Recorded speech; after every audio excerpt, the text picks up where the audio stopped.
Zone 1. My name is Donald Stone. I'm from Riverside, Connecticut.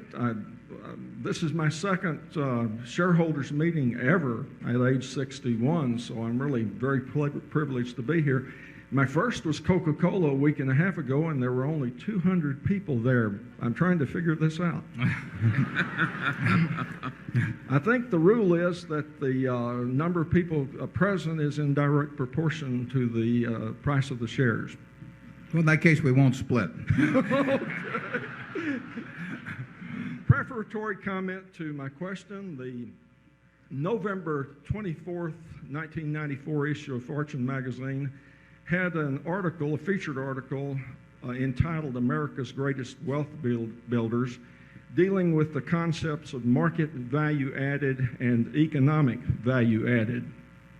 It was with great glee that I noticed that Coca-Cola was number 2 on that list, second only to General Electric, and that Coca-Cola had done twice as well as Pepsi-Cola, number 9 on the list, with 1/3 as much capitalization.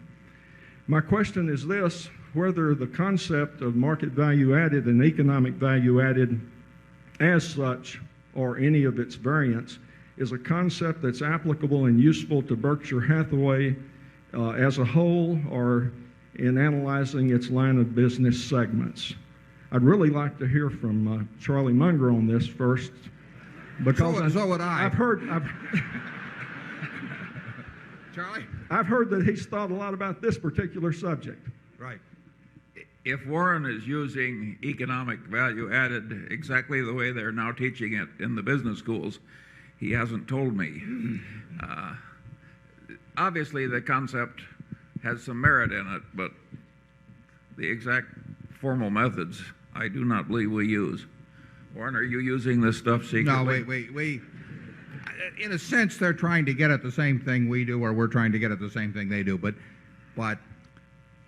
I think it's I think it has some flaws in it.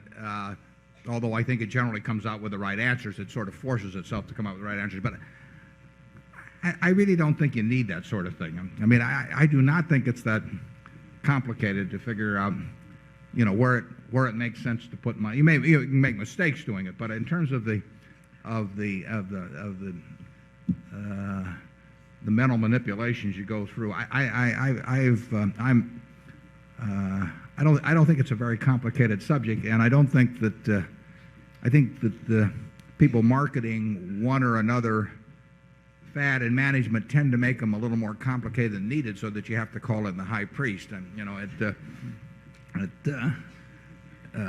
if all that really counts is the 10 Commandments, it's very tough on religious counselors and everything.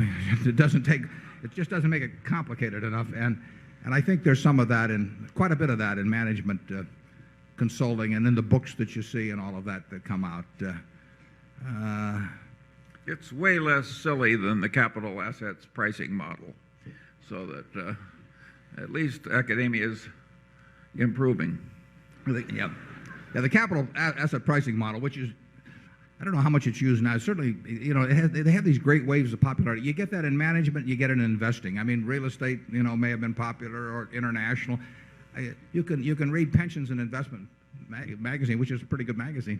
But you can just see these fads sort of going through, and then they have seminars on them and everything. And the investment bankers create product to satisfy the demand. And there are these fads in management. I mean, obviously, listening to your customer and things like that. I mean, that nothing makes more sense. But it's hard to write a 300-page book that just says listen to your customer. And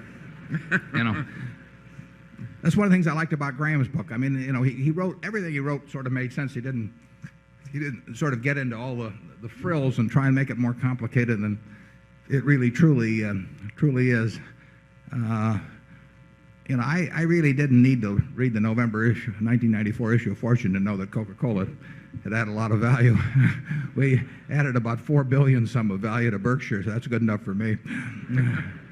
Zone 2.